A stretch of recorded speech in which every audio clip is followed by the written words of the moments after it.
Kasbiy ta'lim tizimini zamonaviy talablar asosida rivojlantirish, mehnat bozori ehtiyojlariga mos raqobatbardosh mutaxassislarni tayyorlash davlat siyosatining ustuvor yo'nalishlaridan biri sanaladi.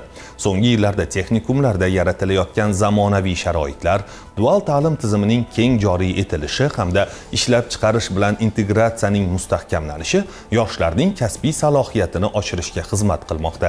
Natijada bitiruvchilar nafaqat diplom, balki amaliy ko'nikma va zamonaviy kasb egasi sifatida mustaqil hayotga qadam qo'ymoqda. O'rta-Chirchiq tumanidagi 3-son texnikumida bo'lib o'tgan diplom topshirish marosimi ana shu islohotlarning amaliy natijalarini yana bir bor namoyon etdi. Diplom topshirish marosimi ko'tarinki ruhda o'tkazildi. Unda Toshkent viloyati kasbiy ta'lim boshqarmasi, tuman hokimligi hamda hamkor tashkilotlar vakillari ishtirok etib, bitiruvchilarni tabriklashdi. Shundan so'ng ularga diplomlar tantanali ravishda topshirildi. Bu yil texnikumni 308 nafar bitiruvchi tamomladi. Shundan 33 nafari imtiyozli diplomlar bilan o'qishni yakunlashdi. Shuningdek, avtomobillarni ta'mirlash va ularga xizmat ko'rsatish bo'yicha dual ta'limda tahsil olgan 23 nafar yosh ham ilk bor mazkur yo'nalish bo'yicha diplom olishdi. Texnikumimiz transport, IT hamda qishloq xo'jaligiga ixtisoslashtirilgan bo'lib, 308 nafar bitiruvchi tamomlamoqda. Shulardan 33 nafari imtiyozli diplom olmoqda.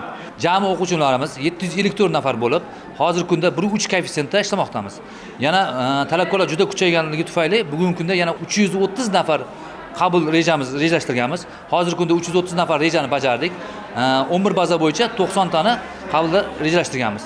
IT sohasi bo'yicha, transport sohasi bo'yicha, qishloq xo'jaligi sohasi bo'yicha hozirgi kunda 3 nafar o'quvchimiz to'g'ridan-to'g'ri, ya'ni sertifikatlarga ega bo'lib, to'g'ridan-to'g'ri davlat universitetlariga grant asosida o'qishga qabul qilingan. Quvonch va hayajonga boy o'tgan marosim bitiruvchilar uchun unutilmas lahzalarga aylandi. Qo'lga kiritilgan diplom ular uchun mustaqil kasbiy faoliyat sari qo'yilgan muhim qadam bo'ldi. Tadbir davomida 20 dan ortiq o'quvchining xalqaro va milliy sertifikatlarini qo'lga kiritib, oliy ta'lim muassasalariga imtiyoz asosida qabul qilingani, yana 3 nafar bitiruvchining esa milliy sertifikat natijalari bilan muddatidan oldin talabalikka tavsiya etilgani alohida ta'kidlandi. Shuningdek, yoshlarni kasb-hunarga o'rgatish va ularning salohiyatini yuksaltirishga munosib hissa qo'shgan pedagoglar hamda ishlab chiqarish ta'limi ustalari tashakkurnoma va esdalik sovg'alari bilan taqdirlandi.